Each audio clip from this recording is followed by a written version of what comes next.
kita hari ini.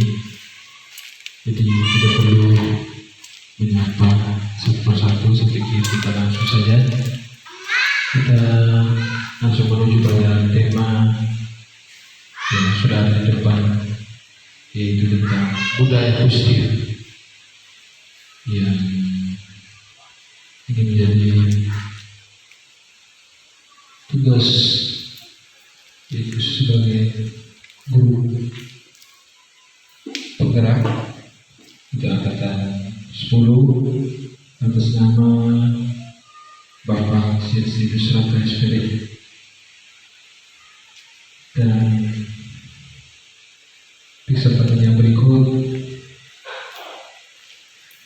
kita boleh memberi kesempatan kepada Bapak Kadis selaku kepala sekolah SDK Moponegoro untuk boleh menyampaikan satu hal penting yang berkaitan dengan kegiatan kita hari ini. Mudah-mudahan sewaktu kami berikan.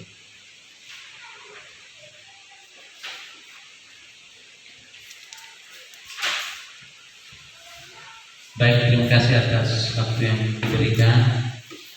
Selamat pagi untuk kita semua. Selamat. Guru yang saya hormati, Bapak Celestinus selaku calon guru penggerak. Pada tempat pertama sebagai insan beriman, apabila kita menyampaikan puji dan syukur kehadirannya, karena atas rahmatnya kita boleh berkumpul kembali di tempat ini dalam keadaan yang sehat. Hari ini Bapak Celestinus selaku calon guru penggerak akan melakukan aksi nyata tentang kegiatan yang dilakukan oleh guru penggerak. Jadi hari ini beliau akan menyampaikan, memberikan satu kegiatan yang menjadi tugas yang dilakukan oleh calon guru penggerak ini. Jadi saya harapan ya, Bapak Kadis selaku wakil kepala sekolah yang memberikan kesempatan kepada saya. Lalu terima kasih kepada rekan-rekan guru yang sudah hadir pada sesi kegiatan hari ini, yaitu pemaparan tentang aksi nyata modul 1.4 berkaitan dengan tuntutan calon guru penggerak. Di sini tema yang akan saya angkat berkaitan dengan diseminasi budaya positif di sekolah kita. Bagaimana Bapak Ibu, masih semangat? Masih. Pak Eus masih semangat, Pak Eus? Baik, perlu kita ketahui diseminasi budaya positif sedianya sudah seringkali kita lakukan, sadar tidak sadar, tidak menjadi hal baru, tetapi ini butuh pengukuhan, butuh tindak lanjut, butuh aksi nyata kita. Ada kadang-kala kita sering mengabaikan budaya positif. Kita anggap biasa-biasa saja sebagai pendidik, tetapi budaya positif ini sangat penting bagi kita, Bapak Ibu guru. Untuk lebih jauh, nanti kita saksikan bersama apa itu budaya positif. Mungkin menurut Pak Eus budaya positif itu apa? Kira menurut Bapak Eus.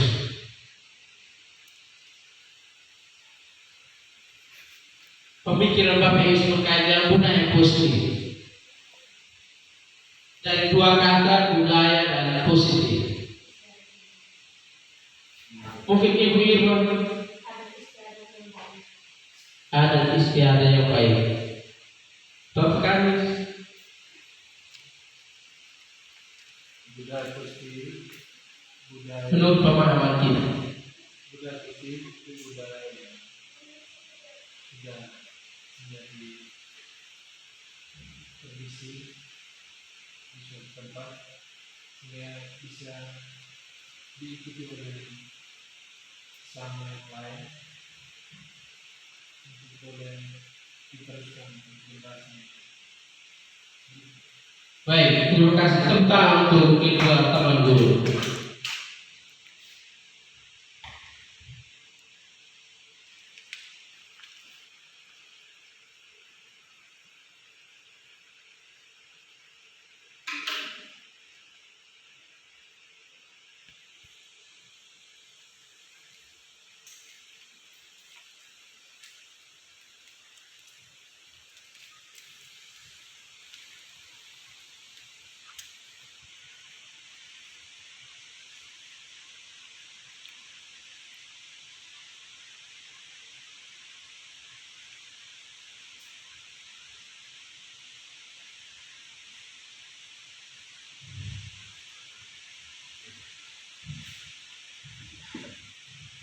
Jadi baik, membangun budaya positif di sekolah sebagai seorang guru, Anda dan saya memainkan peran kunci dalam menciptakan lingkungan sekolah yang positif dan mendukung perkembangan karakter siswa melalui strategi dan pendekatan yang tepat. Anda dapat membangun budaya sekolah yang berpihak pada siswa dan membantu mereka tumbuh menjadi individu yang berkarakter kuat sesuai dengan profil pelajar Pancasila. Di balik membangun budaya positif ini akan diwujud nyata melalui sebuah tindakan positif kita. Hal yang paling penting itu berkaitan disiplin positif. Mungkin seringkali kita mengabaikan ini. Berkaitan dengan materi hari ini, saya mau menggugah kita, mengingatkan kita betapa pentingnya membangun sebuah budaya positif di sekolah. Budaya positif di sekolah ini sangat luas maknanya. Berkaitan dengan pembicaraan tadi, pertanyaan penuntut, pemantik tadi sudah dijawab oleh dua teman. Itu berkaitan dengan budaya, berkaitan dengan adat istiadat, kebiasaan baik kita. Lalu hal-hal baik ini perlu kita pertahankan. Lalu hal-hal yang kita beranggapan bahwa ini perlu kita hilangkan dari sebuah lembaga pendidikan. Salah satu contoh, masuk kelas tanpa perencanaan atau datang sekolah sering terlambat. Ini akan bertentangan dengan budaya positif, disiplin positif sekolah. Lalu hal-hal yang beranggap mungkin selama ini mengganjal kita menjadi kebiasaan yang sebenarnya tidak menjadi sebuah contoh atau role model bagi anak. Padahal kita guru sadar tidak sadar, kita selalu menunjuk kepada anak. Kau demeteran kau kenapa hari ini tidak masuk sekolah? Tetapi di balik itu kita tidak pernah melakukan sebuah intervensi di balik sebuah budaya positif ini. Dan ini kembali kita melakukan sebuah refleksi dan permenungan bahwa membangun sebuah budaya positif di sekolah itu sangat penting. Kita lanjut ke slide yang berikut. Yang pertama kita melihat kembali berkaitan dengan filosofi pendidikan Ki Hajar Dewantara. Selama ini kita beranggapan itu memang kalau masa Bagusirius Bakani saya pikir sudah mendalami tentang 3 tumpu ini. Landasan pendidikan ada di 3 tumpu ini. Yang dicetus oleh seorang bapak Ki Hajar Dewantara melalui sebuah filosofi pendidikan pendidikan itu menekankan pentingnya memahami dan berpihak pada siswa. Pendidik itu harus berpihak pada siswa, tidak berpihak pada guru. Sebagai seorang pemimpin di institusi pendidikan, kita ini pemimpin semua. Pemimpin dalam kelas. Jangan berpikir pemimpin itu hanya dituju kepada kepala sekolah, tidak. Guru adalah pemimpin dalam sebuah proses pembelajaran. Jangan berpikir mengartikan pemimpin itu kepala sekolah. Pemimpin dalam sebuah pembelajaran adalah guru.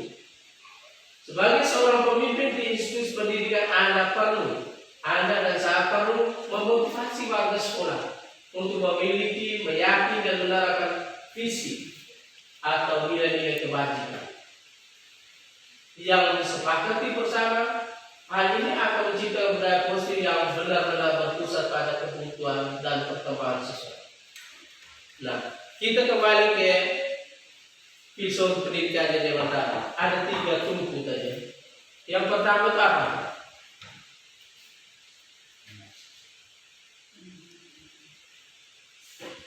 Ingat sesuatu nodo. Mengimpakkan bisa bantu. Yang kedua,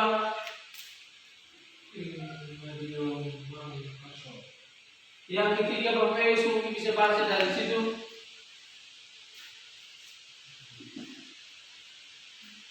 Yang ketiga,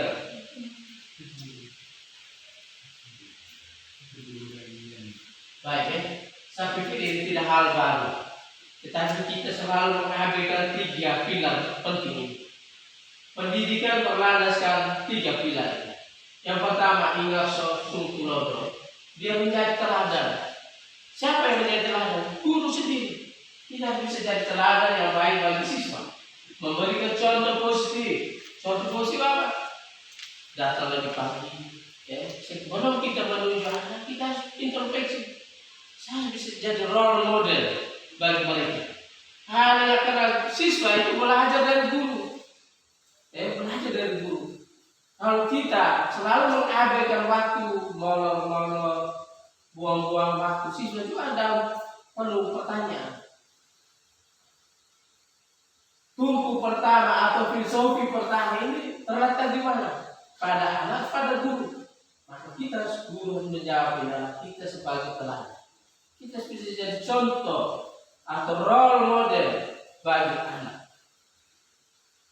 Memberi contoh yang positif dalam sikap dan perilaku kita.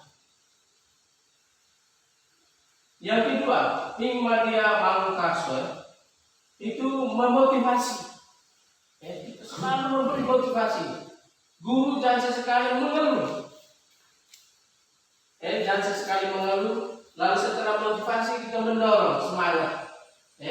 Mulai dari tingkat sekolah, warga sekolah, lalu berkolaborasi dalam membangun budaya positif. Berkolaborasi di antara kita seperti ini. Saya bisa berkolaborasi dengan rekan-rekan guru. Lalu memotivasi sangat penting. Kita sebagai guru selantai sering kita motivasi, pasti kita jalankan. Motivasi dorongan positif untuk anak. Walaupun di saat anak itu mengalami sebuah musibah, masalah, kita jangan menjudge anak itu. Kau ini, seringkali itu kita baca, anak ini baca bertakti-takti, kita menjudge dia mulai bodoh kayak babi. Itu menjudge, itu melemahkan anak ini semangat belajar. Sadar diri sadar lalu sudah menjudge anak sana. Ikut bapamu, ikut mamamu, tak ini aja, tak ada sama. Ini menjas yang sisi kurang mendukung, kurang memotivasi anak, kurang mendorong anak. Jadi hal-hal seperti ini saya pikir pilar kedua itu yang menjadi motivasi kita sebagai guru. Kita pastikan bahwa kita guru berdiri pada Hikmadia Mangkaswa sebagai motivasi dan mendorong hal yang positif. Yang ketiga, Tujuh Hadayani yang menjadi logo besar kita selama ini. Di mana Tujuh Hadayani memberi kebebasan. Kita semua beri kebebasan kepada anak. Saya juga sebagai rekan guru, saya memberi kebebasan kepada teman-teman guru. silakan Anda lakukan hal positif di sekolah berkaitan proses pembelajaran. Dan kita gunakan itu, memberi kebebasan dan kepercayaan kepada siswa untuk mengembang potensi mereka, namun tetap memberikan bimbingan dan dukung. Memberi kebebasan tapi punya catatan, tidak sebebas-bebasnya, tapi bebas bersyarat, bebas yang dibatasi. Yang berikut, membangun budaya positif di sekolah dimulai dari menciptakan lingkungan yang mendukung perkembangan siswa. Sebagai guru, saya dan Anda perlu melakukan refleksi. Refleksi itu penting. Atas penerapan disiplin yang selama ini dilakukan, apakah pendekatan yang saya dan Anda gunakan benar-benar berfokus pada pembangunan motivasi intrinsik siswa dari dalam siswa, atau hanya sebatas memberikan hukuman? Yang selama itu mulai refleksi. Seketika siswa melakukan sebuah kesalahan, apa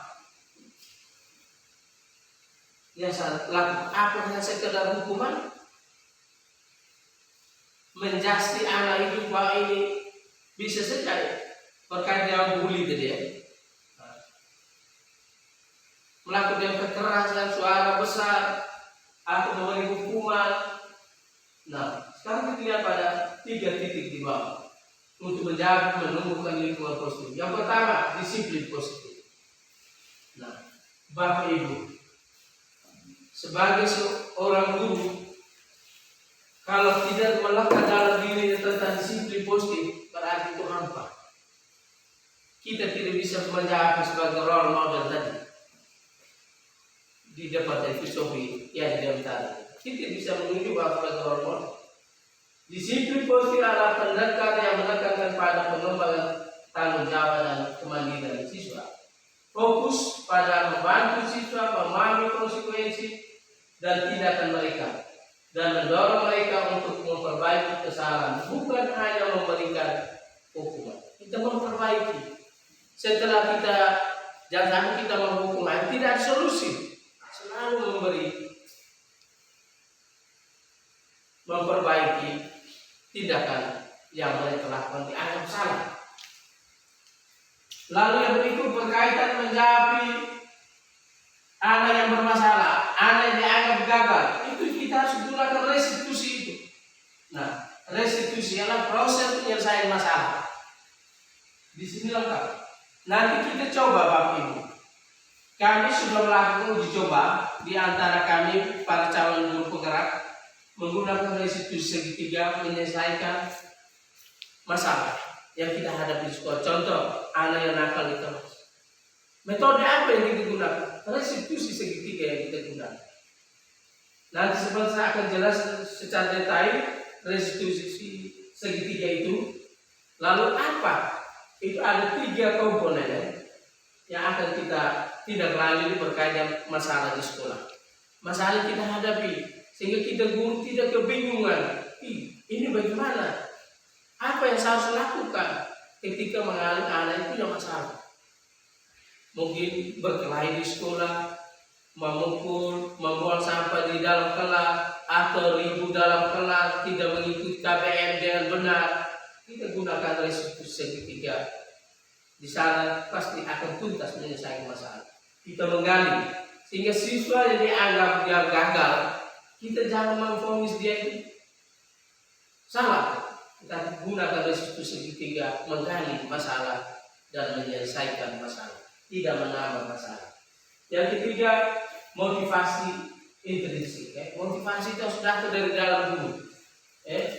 Dengan pendekatan disiplin positif dan restitusi, guru dapat membantu siswa mengembangkan motivasi intrinsik, yaitu dorongan dari dalam diri untuk berperilaku baik. Hal ini akan membantu siswa menjadi individu yang bertanggung jawab dan merdeka. Merdeka berarti dia bebas. Itu apa ini? Menumbuhkan lingkungan positif, kita berdiri pada 3 pilar. Kalau 3 pilihan kita paham lalu kita lakukan, sampai keselamatan kita sering lakukan. tetapi tidak pernah sadar, tidak tahu dari posisinya apa sebagai apa. Tetapi sudah kita sering lakukan, tapi tidak tuntas ya, tidak penuh. Mungkin sedikit-sedikit kita lakukan, sedikit kita abaikan. Maksud saya nunggu kali mau positif, kita harus jalankan benar-benar sesuai dengan petunjuknya. Dan pemimpin inspiratif. Ya. Di sini ada Miss Linda dari Belanda yang menjadi pemimpin inspiratif kita ya. Dari sini kita belajar, kita saling belajar. Karena kita semua itu pemimpin dari dalam diri kita. Jati diri seorang pemimpin itu lahir dari gagasan pribadi. Kenapa? Orang jadi hebat karena dia saling menentukan. Saya sudah bisa belajar dari Bapak Kamis, saya bisa belajar dari Bapak Sius. Apa yang terlebih dari Bapak Sius? Dari ketenangan, di balik ketenangan itu ada mutiara yang harus saya petik, saya curi. Saya harus belajar dari Bapak Sius. Dari Ibu Irwan, dari Bapak Kamis, Bapak Eus, ada nilai positif. Tidak ada yang buruk, ada yang positif. Nah, maka jangan menjadi pemimpin inspiratif sebagai seorang pemimpin di sekolah. Anda dan saya memiliki peran penting dalam menciptakan budaya positif yang berpihak pada siswa. Dengan jiwa kepemimpinan yang kuat, saya dan Anda dapat mengembangkan sekolah menjadi lingkungan yang positif, sehingga terwujud suatu budaya yang mendukung pertumbuhan dan perkembangan siswa. Nah, menjadi pemimpin inspiratif ada yang pertama itu kita lihat tentang teladan yang baik. Teladan paling sumber berkaitan sikap ya, atau dia orang lebih katakan teladan itu berkaitan dengan apa? Apa itu?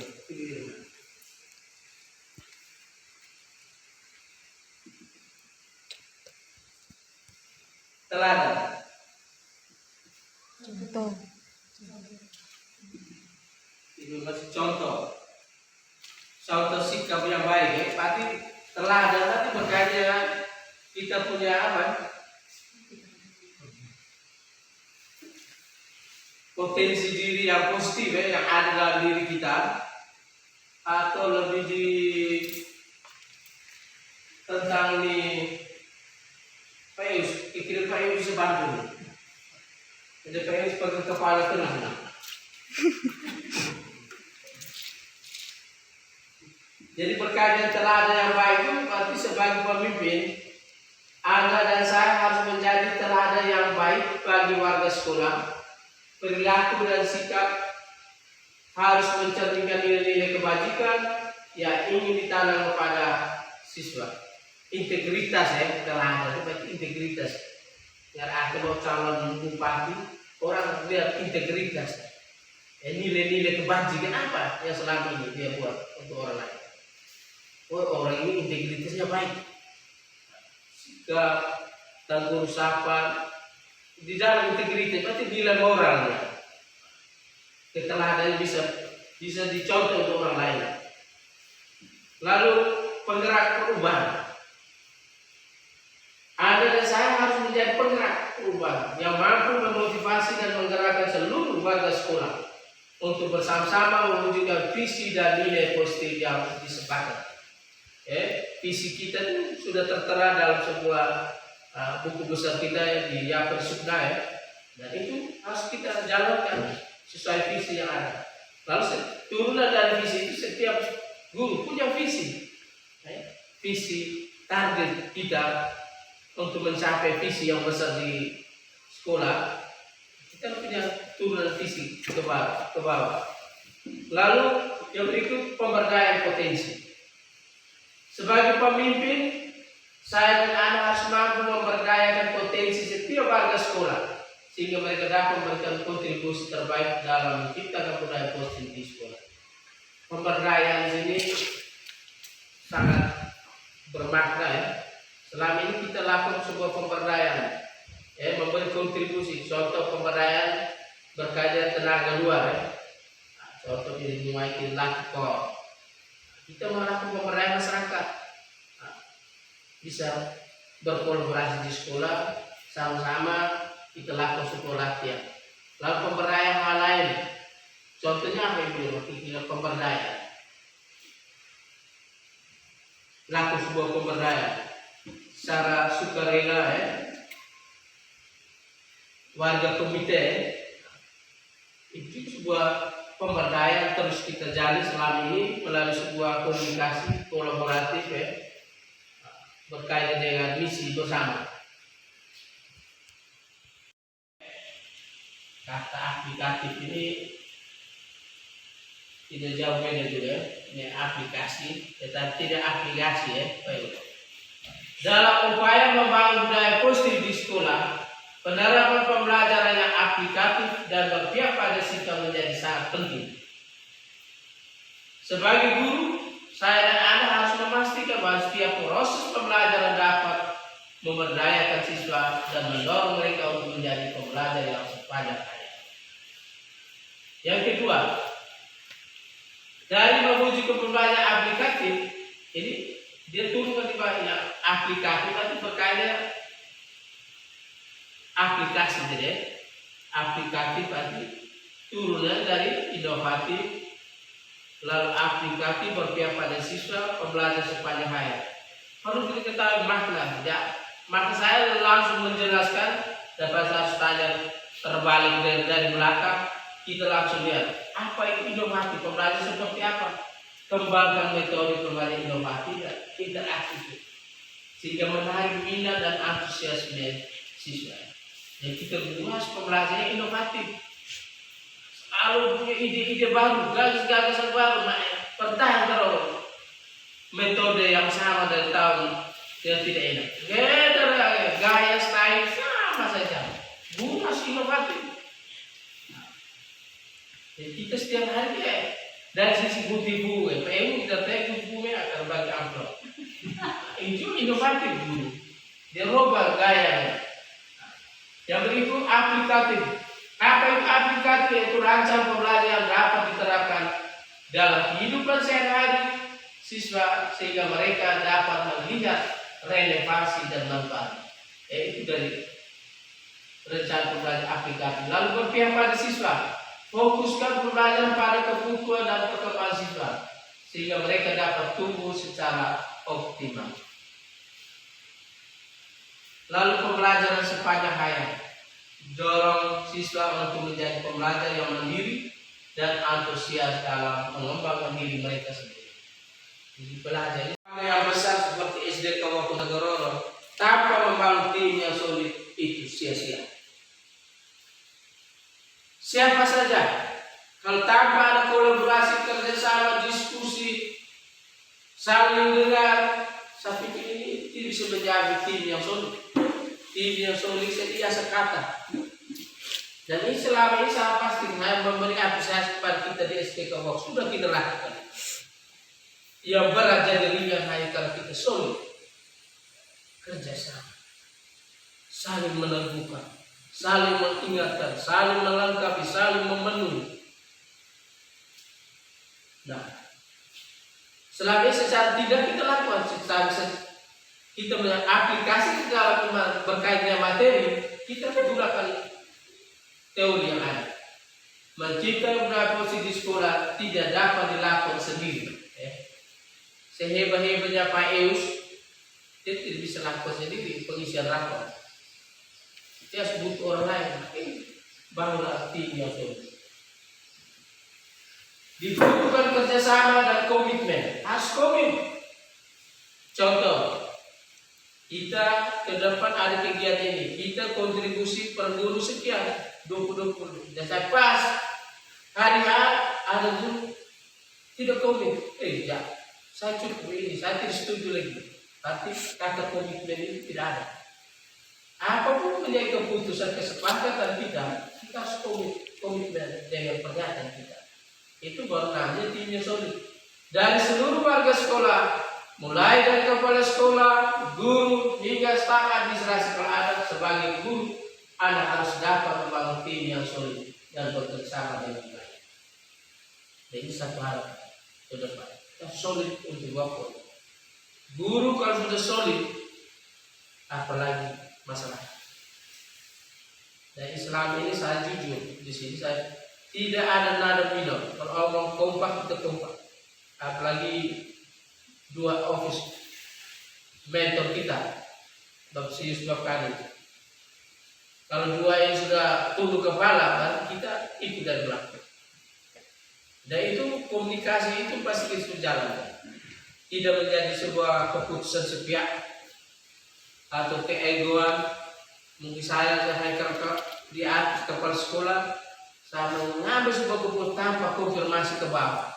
Dan selama ini saya tetap membangun komunikasi untuk menjaga apa tim yang solid, sehingga yang berat kita sama-sama pikul, yang ringan sama-sama kita jin.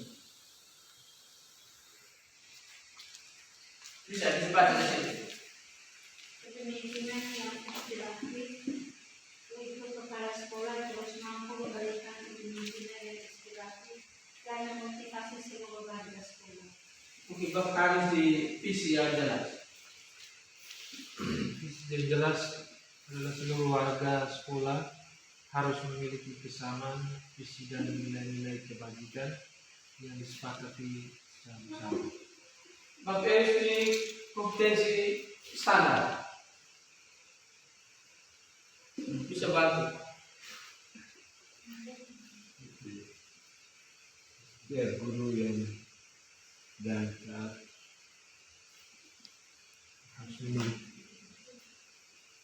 terus memiliki Kompetensi standar. kompetensi standar minimal yang Diperlukan untuk diperlukan untuk visi. mencapai visi. Oke, setiap guru dan staff harus memiliki kompetensi standar. Kompetensi kemampuan yang standar ya. Standar. Tidak jenius sekali ya. Minimal yang diperlukan untuk mencapai visi bersama. Visi ya. Visi bersama. Target kita apa? Ya kamu kebab sih bisa banget. Kolaborasi yang efektif, kerjasama yang erat dan efektif antara seluruh warga sekolah sangat diperlukan untuk mewujudkan budaya positif. Kerjasama yang erat dan efektif antara seluruh warga sekolah sangat diperlukan untuk mewujudkan budaya positif itu sendiri. Jelas ya? Bapak Anis selaku wakil kepala sekolah, terima kasih dalam kebersamaan kita telah berbagi kasih dan berkolaborasi dalam diskusi singkat berkaitan dengan diseminasi budaya positif itu sendiri. Tentunya masih ada hal lain. Nanti ada tindak lanjut berkaitan dengan disiplin positif dan restitusi segitiga. Saya akan berbagi praktik baik ini karena apa yang saya belajar tidak bisa saya gunakan untuk konsumsi pribadi. Saya menyampaikan kepada teman-teman bahwa di sana pendidikan cara bergerak banyak produk tergantung kemauan kita untuk mau belajar. Memang selama ini sudah kita lakukan, kita jalani, mungkin kita tidak tahu arah apa itu. Ini maksudnya bagaimana? Sering kita menyelesaikan konflik di antara anak. Ada hal-hal mungkin kita kalau saking emosi kita terlalu cepat lebih dulu. Saya pikir salah satu penghukum tindakan hukuman itu SD Purwokerto kita harus ya. Mulai dari saya berusaha itu jangan kita sesekali menjasti anak dan tindakan kekerasan, menghukum anak, karena itu membuat anak mentalnya akan semakin terganggu, dia akan semakin jauh. Seketika kita harus menggali dia tadi pukul si A itu alasan apa, kita harus gali dulu. Dan saya punya maksud lain, dia pukul karena dia maki saya. Kita belum gali masalah, kita sudah lebih dulu menjas dia kamu salah. Sedangkan dia punya argumen kebenaran, di situ tidak sudah. Maka ini restitusi segitiga yang saya sampaikan seperti apa dalam beliau cerita kecil kita di lahan batu saat sampai dan itu kita mulai terapkan sehingga kita bagi guru harus menempatkan pada posisi tadi ya role model keteladan itu pasti dia jawab karena anak datang ke sekolah mereka menaruh harapan 100% hanya pada guru. Hidup mereka di sekolah itu ada di guru. Maka kita guru jangan coba sesekali kita wasit berat sebenarnya. Akhirnya bisa boleh yang disalahnya agak ada pihak pihak lebih suka bela yang ini. Lalu menempatkan kegiatan terus belajar di kelas harus melihat di semua titik ruang. Jangan sesekali kita memastikan anak yang sama. Karena dia mampu kita terus setiap hari les hanya guru kadis kau terus dan hapus kau kita percaya kepada teman lain nanti dia tidak lagi mau kota tujuh ya tujuh aku percaya dia nanti dia keperang kita tidak mampu nah kita harus buat penyebaran pembelajaran harus menyebar bisa dia mampu. Contoh kemarin ya sudah dilakukan oleh Bapak Persius dan kartu ini sekami ya, menempat ini kau ganti ya. Ada online mampu itu masih seperti itu. Padahal sudah dilakukan ya masih yang pendiri guru tapi sudah kita lakukan lebih dulu. Nah ini sebagai penguatan saja ya. Saya pikir ini kurang dan lebih mohon dimaafkan. Kalau kurang masuk akal, nanti kita masuk akal di sesi yang lain di saat kita saling sharing cerita di ruang dan waktu yang berbeda. Ini saja saya kembali.